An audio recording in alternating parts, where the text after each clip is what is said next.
Oh look, new scanlines. Amiga scanlines this time. Greetings and welcome to another video. In this video I am going to have a look at some Amiga arcade ports to see how good it was at them. Because there's a few. I recently watched a review of loads of different versions of Outrun, and the Amiga version of Outrun was pitiful. It was an ST port. And there's a few others like that I've seen recently. I recently watched a review on Lucosa's channel of the Amiga version of Rolling Thunder, and again that's pretty poor. So I wanted to have a look at a few that I actually owned back when I had an Amiga, because I didn't remember them being that bad, and as it turns out some of them are pretty good. So the thing to remember with this video is this is not playthroughs, I'm not score chasing, I'm not trying to show the entire game. I know there's more ports than what I'm showing here. What I'm actually attempting to do is just compare the graphics on 5 different games, just to see how the Amiga ports stack up against the arcade coin operated originals.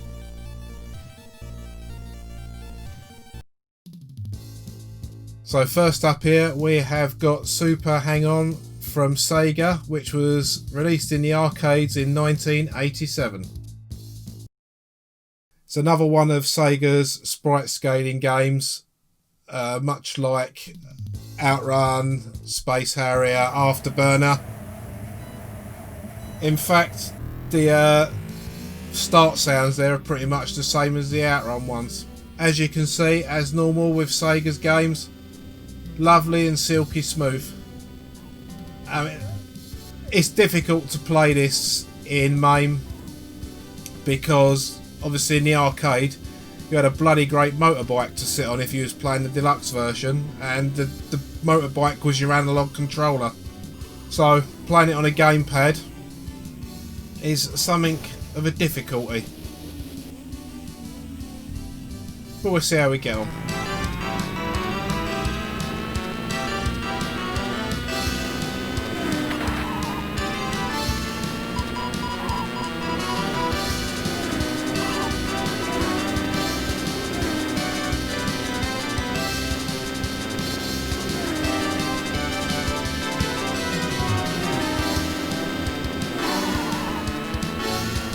Some of the corners in this are really tight, and unless you manage to hit the apex properly, you kind of end up in the curb. All in all, for its time, a beautiful game.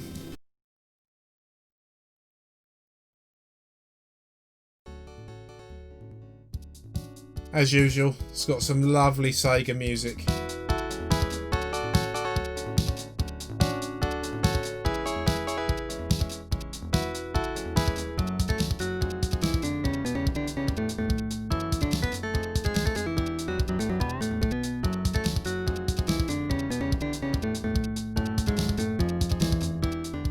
Yeah, kind of give up and giving the name in here. It's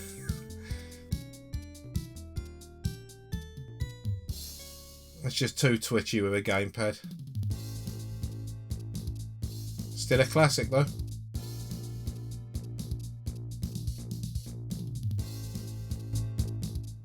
So over to the Amiga. This come out in 1988 and it was out from Electric Dreams. As usual for the Amiga, it's got some lovely music.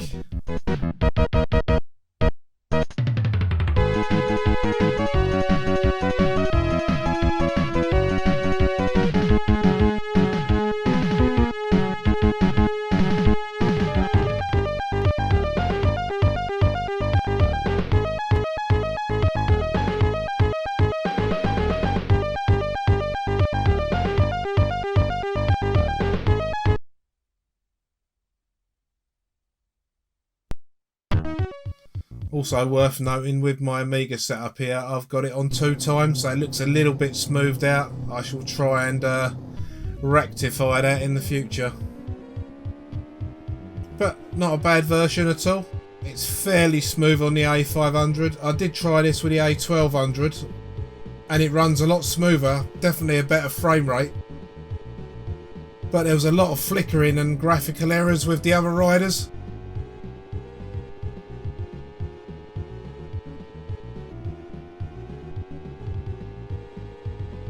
But nonetheless, a pretty good version of the arcade game. I was quite happy with it back in the day anyway.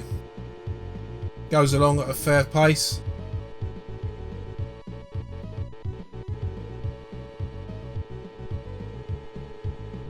The colours of the levels are slightly different on this one, but I don't think that detracts too much from it. This one really suffers with the needing to hit the apex properly. If you don't, you really do end up just going around the curbs really slowly.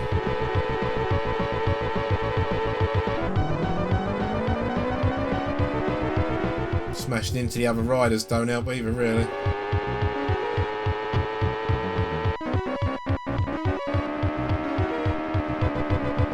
See, this is where I'm stuck on the curb now. When you slow down too much, you get back into the middle of the road, and as soon as you give it some welly again, you're straight over in the curb. But it's still a pretty good version once you get used to that. I mean, I literally haven't played these games for years, and I had a quick go on them just to warm up, make sure my pads were set up and that before I recorded.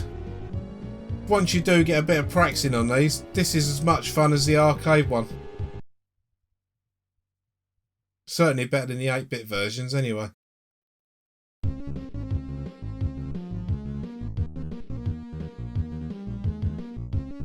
Good sound throughout again, nice music. I think this version does stack up quite well against the arcade. You know, it's never going to be as good because the arcade's made to do one job, but for a home port, I'd be fairly happy with it.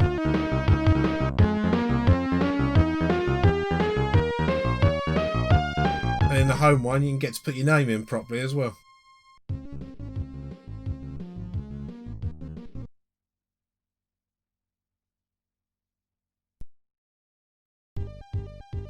So that is Super Hang On.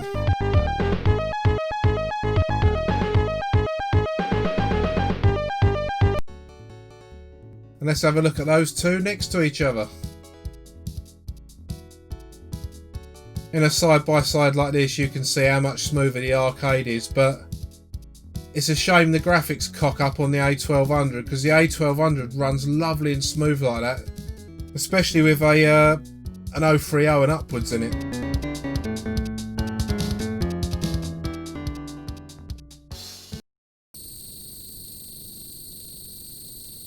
Next up, we got a classic, but it's the second one. R-Type 2, out in the arcade from IREM in 1989. And it's every bit as hard as the original R-Type. They haven't eased up on the difficulty at all. Still got the same gorgeous graphics. I don't know how anyone can prefer polygons to sprites, but that's just my opinion.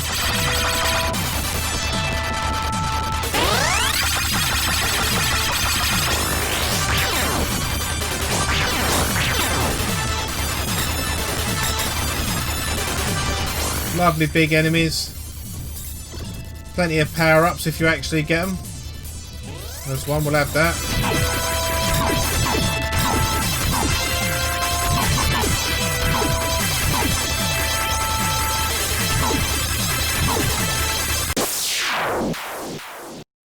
All the effort of shooting all those guns out for me to crash into the lift.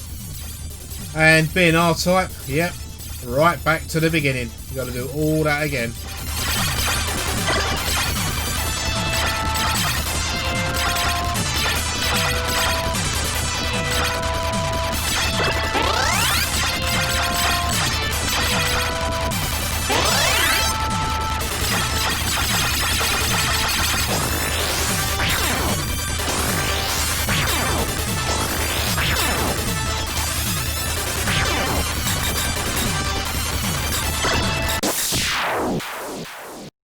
Straight into the missile. I do like the background graphics on this game. It has to be said, the The IRM arcade games are normally pretty good to look at. The follow-up to this, R-Type Leo, was another gorgeous looking but really hard game.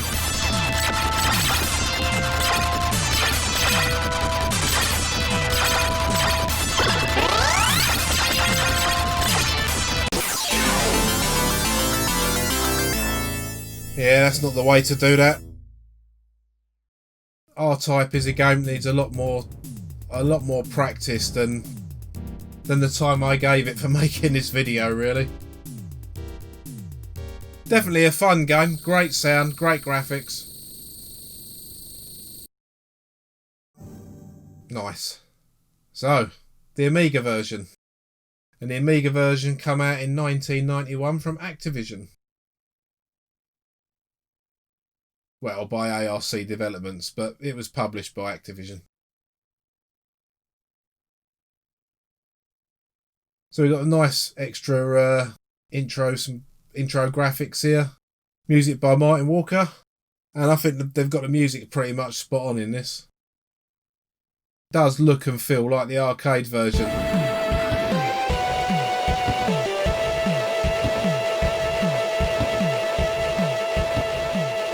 And to be fair to it, it's just as fucking hard.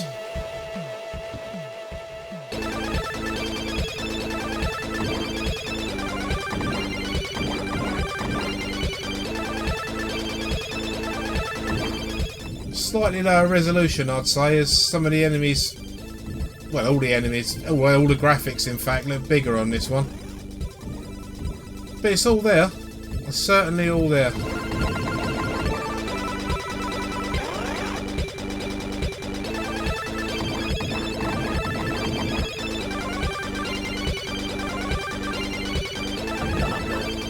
Not quite as detailed background graphics, but then the A500 was 32 colours, whereas the arcade at that point was probably, I'd say, around 256.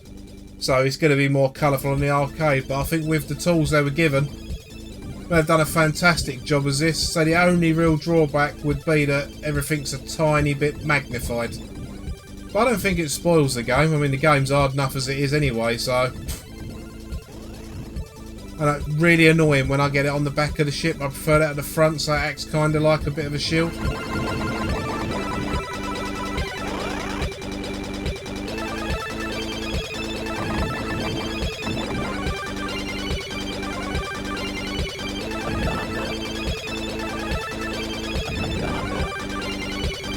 Let's get the other weapon. Now that weapon's slightly different to the arcade. It's going out from behind me. I don't know if you have to choose that. Not gonna lie and pretend that I know everything about the game. I certainly have managed to get about as far in this as I did in the arcade version, so the difficulty is definitely a match. That was just silly. Appeared to have more lives in this one from the outset.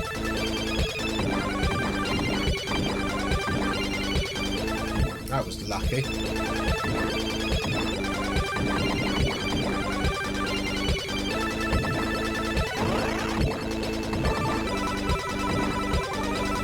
That wasn't so lucky. But all in all, a good version. In fact, that's one of them. When it comes to the having a look at them side by side, you'll see how well they did.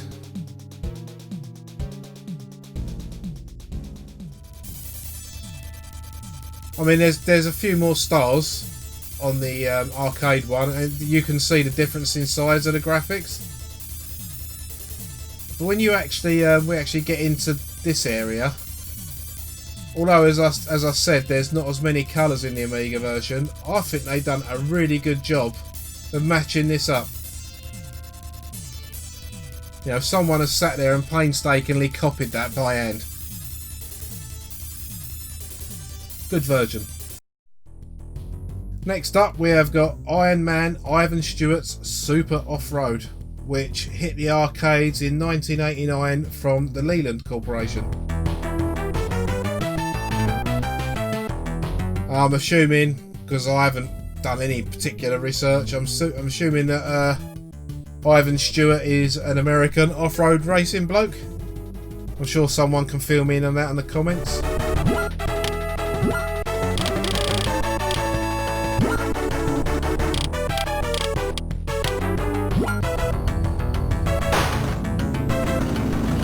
This is good fun. This actually transferred, because I wasn't using my arcade cabinet, I was using the computer for this.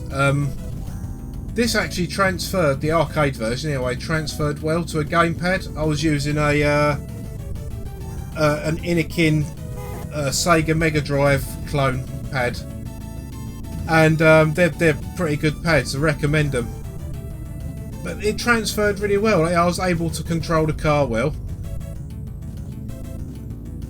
This is a great game, but in the arcade, I'm pretty sure the cabinet, or the cabinets I played, was literally a massive great thing with 3 steering wheels hanging off of it for 3 players. And I'm pretty sure the players' cars was the red, yellow and blue. Obviously I'm the red one in this. This is a great game. This is a really good 2-player game. This is up there with like Super Sprint and Indie Heat and Badlands. All great 2-player games. But I find this one, because of the way the things bounce about, it's quite good fun.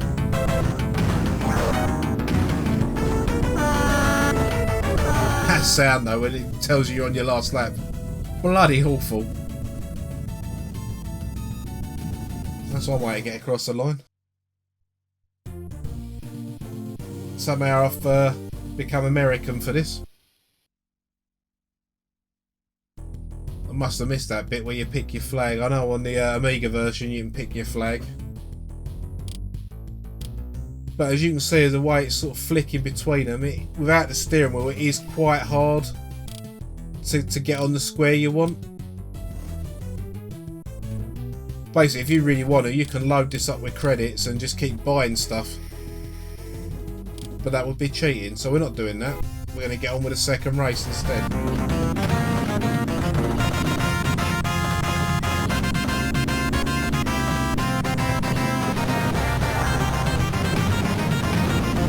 Obviously as the tracks come on, they become a bit more tricky. I mean, this one isn't particularly tricky, but it's a bit twisty and turny along the top there.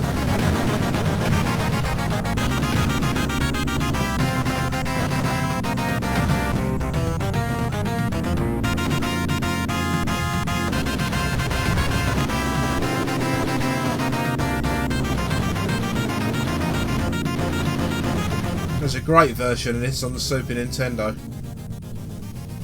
That's probably, I would say, the best home port. But as we'll see, the Amiga's not too far behind it.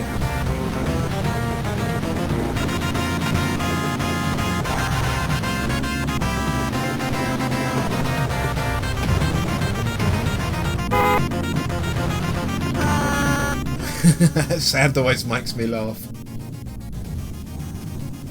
Sounds like someone's grabbed a ball by the nuts and just given them a squeeze.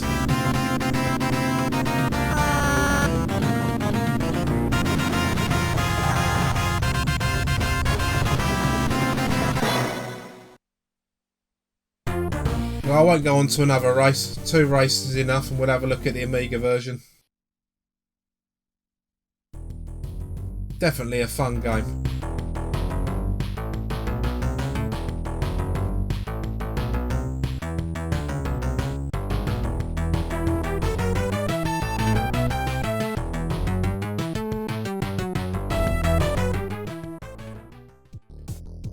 So the Amiga version.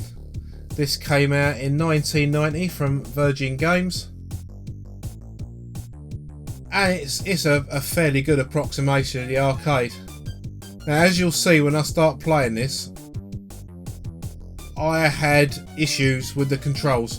Because I didn't set it up for a 2-button pad or anything like that. So you had to hold forward to accelerate. And on a game with tight turns like this, well, to be fair, it was bollocks. You'll see that as I managed to majestically screw it up, but it was still good fun, and you couldn't seem to skip your date, so I just made something up. Yeah, I could choose my flag. But as you can see, looks-wise, even though maybe a few less colours, it's still a good approximation of the arcade. Maybe half the frame rate, but as soon as the arcade frame rate was at least 50 or 60 frames a second, I reckon it's doing alright. The trouble with this, because of the way the controls were, as soon as I thought I was getting somewhere, I'd end up doing that and then going back on myself, and I use the nitro to make myself go even further back.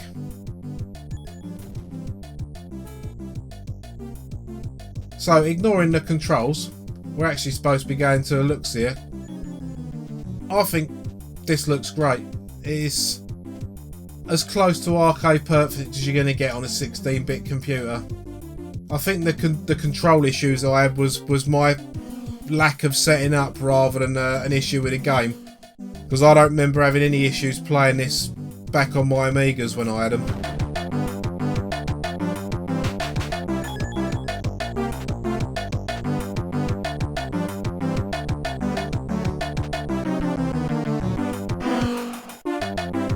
Sounds a bit less sounding like a ball having his knackers squashed.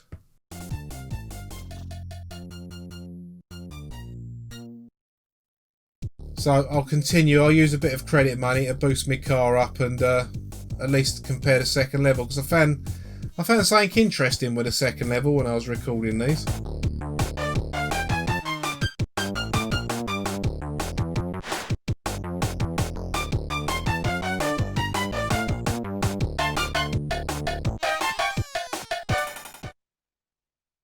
Obviously we didn't get any loading on the arcade, but the loading's not too shabby on this at all. Yeah, the Amiga one, you go the other way around on this track.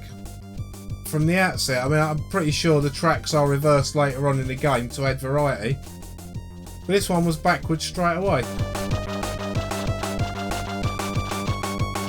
I'm still having control issues.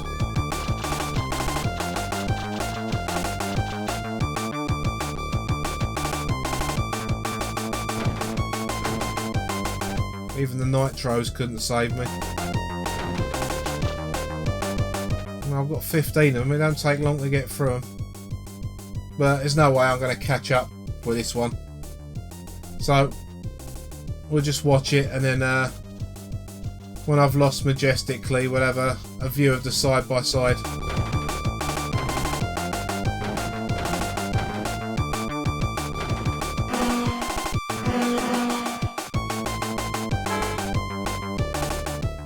Oh, that's really not going well.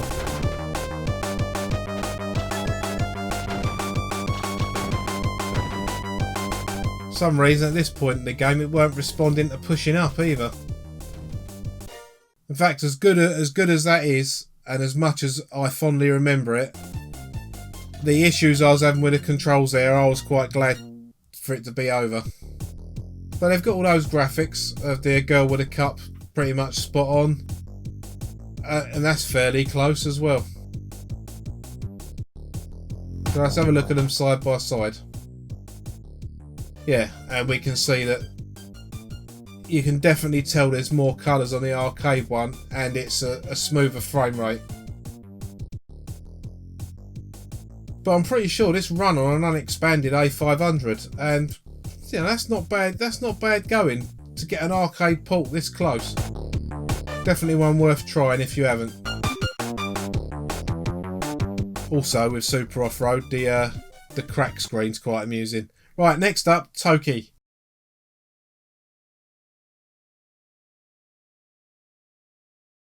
Which come out in the arcade by the TAD or TAD Corporation in 1989.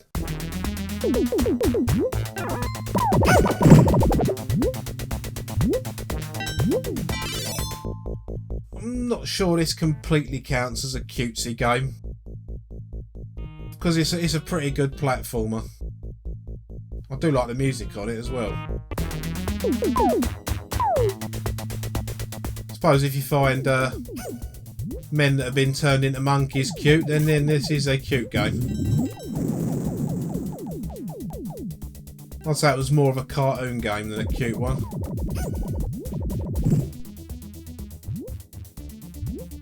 It's definitely got some interesting features to it, this game. Got your crash helmet there. I thought this was quite novel at the time. So how do I get up there? Oh. Monty Python-esque seesaw with a 16-ton weight on it.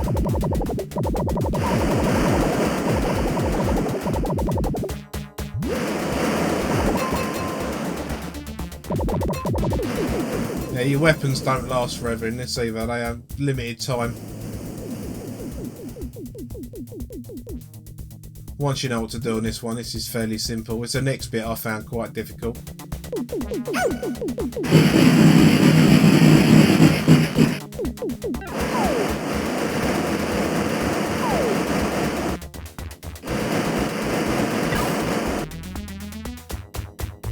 It's them things that fly out at you. I was very lucky to catch that with my feet and count it as a jumping on. These things are a sod as well.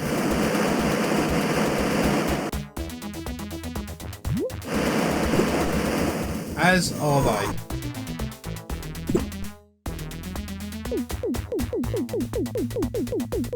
Weren't taking any chances with that thing, have that.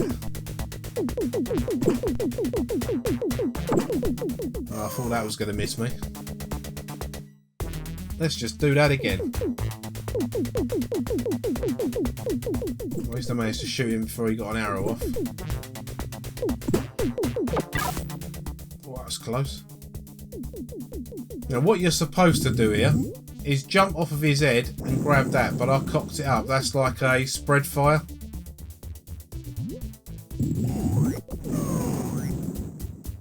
It's making things difficult for myself.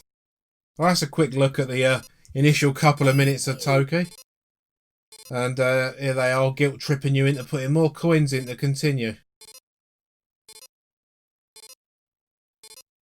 She's going to have the hump when she sees he's changed into a little furry monkey.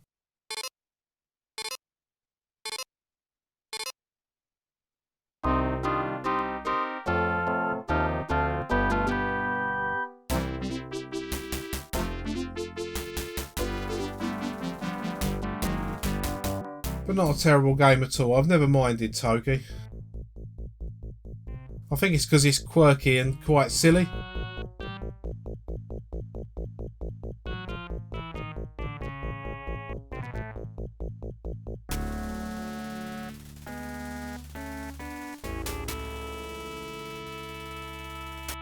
Let's have a look at the Amiga version. Now you can see, apart from a few shades of colour perhaps, that is a fairly good rendition of the intro. Well, I'm pretty sure there's some nipple poking out there, so I'm not sure how they got away with that in the day. There's people rewinding and pausing now, you're welcome. But the Amiga version is a fairly close copy of the arcade, to be fair to it. This is one of Ocean's best, one of their best ones. And this come out by Ocean, as I said, in 1991. But they got the music right. Again, as with a lot of these ports, it's pretty much the frame rate and the colours that are slightly different, and me trying to work out how to fire up. That'll do, they're bound to come back eventually. Or are they? Definitely missed the boat on them.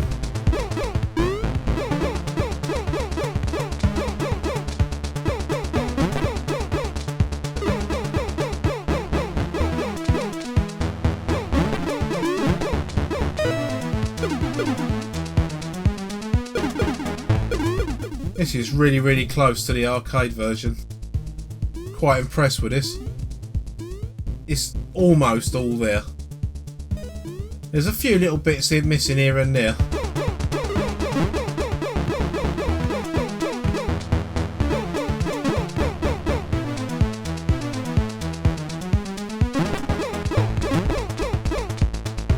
So when we get to this platform, missing is the dinosaur and his egg. And that crab was originally walking across underneath the strange contraption machine. When he goes back under there, but I didn't see him, or he didn't get a chance to come up the rope in the or the vine in the arcade one. But again, you know, it's all there. They've done a really good job with this.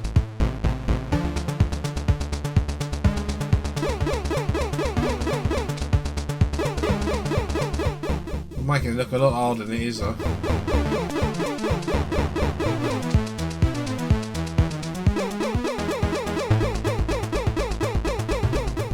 You do this exactly the same as the arcade one.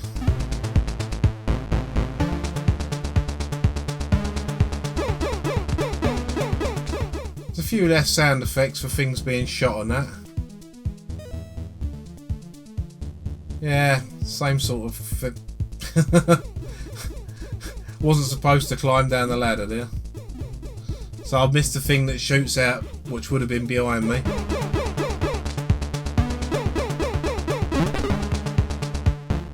You don't get a little fruit come out of that. Still get that annoying shitbag turn up though. I managed to miss him that time. Dear oh dear.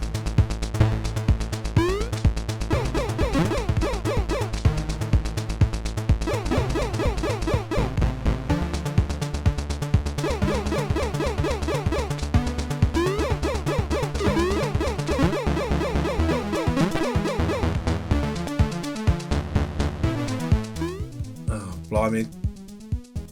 Trying to get that weapon, unless you time it right. I mean, for me, playing it quick like this, it seemed to be a false economy. Well, I wasted a couple of lives trying to get it.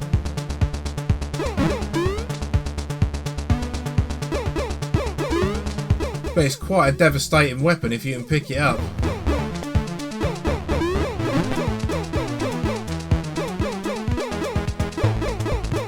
Yeah, I decided on this go just to shoot it, and let's forget about that weapon.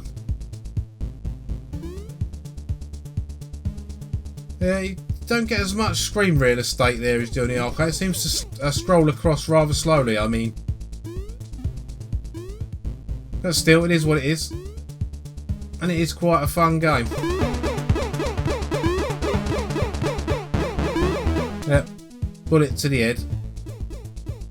Very generous with the lives, and that definitely missed me. They're quite generous with the lives on this version.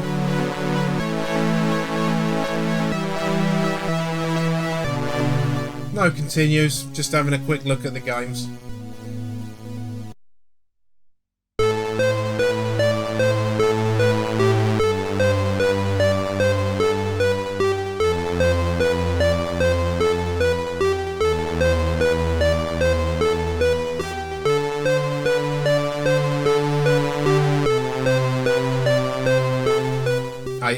That's really poor. Oh well. Let's have a look at those together. Yeah, I mean the aspect ratio is slightly different. The colours, to be fair, are a bit more muted on the arcade one, but they are smoother due to there being more colours being displayed. But I think it's a really bang up job in the Amiga one. Can only assume that someone actually got to either play a cheat mode or someone that was really good at the arcade version and was able to copy it pretty much one for one. Right, next up is Rygar. Come out in the arcades from Tecmo in 1986. And this was a game that used to be in a shop I used to go in. It was one of the games in there, and I was never particularly good at it. I used to be able to get further than I got in this playthrough on here. But it used to be interesting watching my mate Jeff just basically stand there and rack up points and know exactly what to do, and just watching him get into all these further levels was always great back in the day. So here we go. Here we go. It's Rygar. Here we go.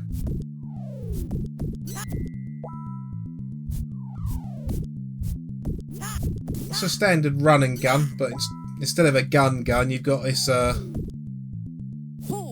kind of oversized yo-yo. Sure someone will correct me and tell me what that weapon's really called.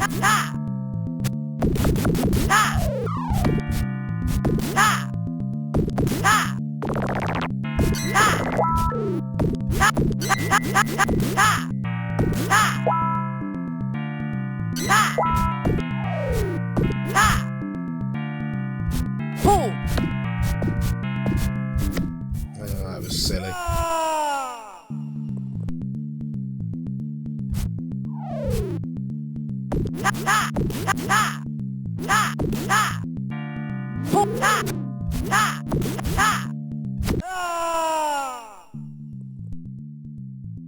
I always found this game quite difficult, but if I stand there and play it for quite some time, I did this as a challenge on the Mathematics forum a few years ago now.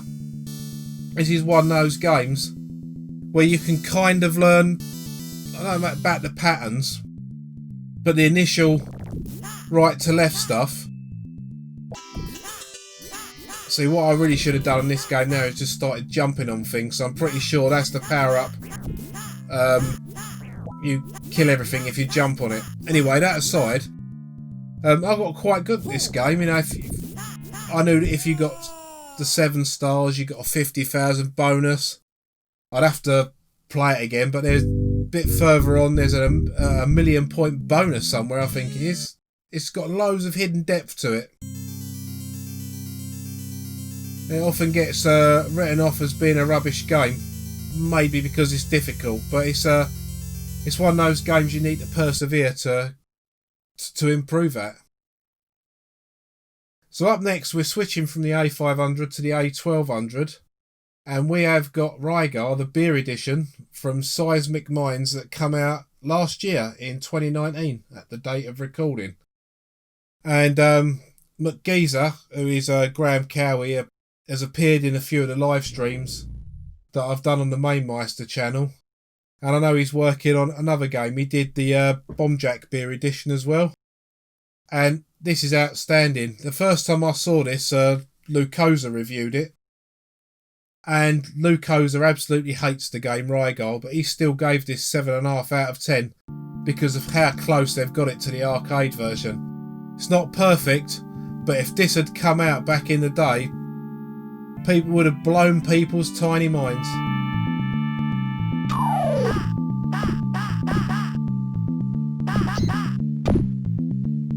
So as usual, the frame rate and the colours are down a bit. No, actually the colours aren't down a bit. Saying that, well, they shouldn't be, because this is running on the AGA chipset. So 256 colours is not a problem at all.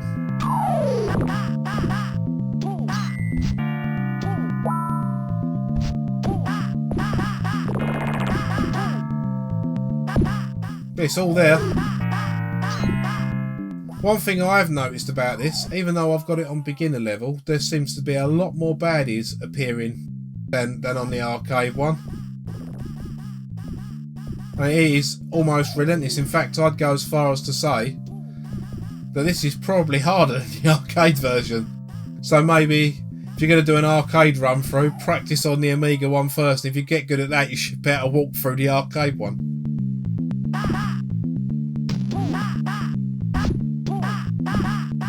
Get the safety of the tunnel.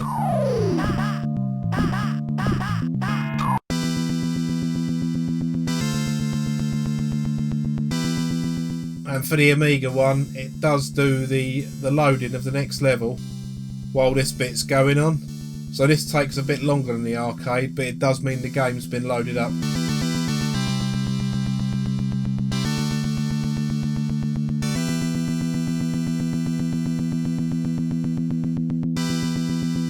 Another thing I noticed different to the arcade game, in fact Jeff pointed this out to me when I showed him this the other day.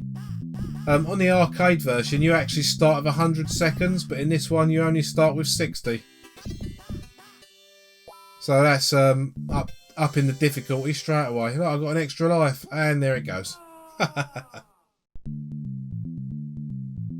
yeah, this is nigh on arcade perfect. It sounds like it, it looks like it, apart from a few minor quibbles.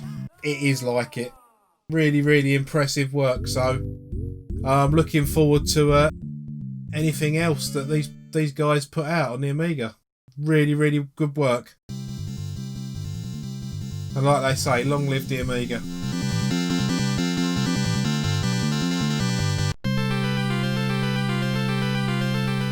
A really replicated the music well and all.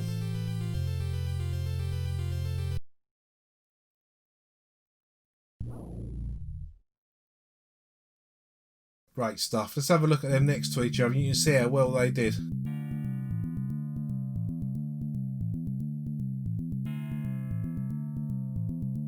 That is just so close to the arcade one. You know, even the bends in the trees and the clumps of leaves are spot on. Really impressed with this.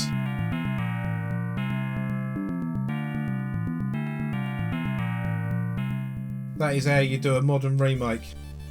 So there you go. There's 5 arcade ports that I think the Amiga does really well. Perfectly acceptable, perfectly playable, and I know there's going to be loads more. I might do another one of these at a later date.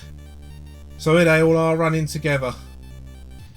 Definitely a great collection of games. Either fire them up in MAME, or if you've got an Amiga or an Amiga emulator, definitely fire up the Amiga versions and have a look at them. So that is another video in the bag, and I will see you again for another one really soon. So until then, thanks for watching and laters.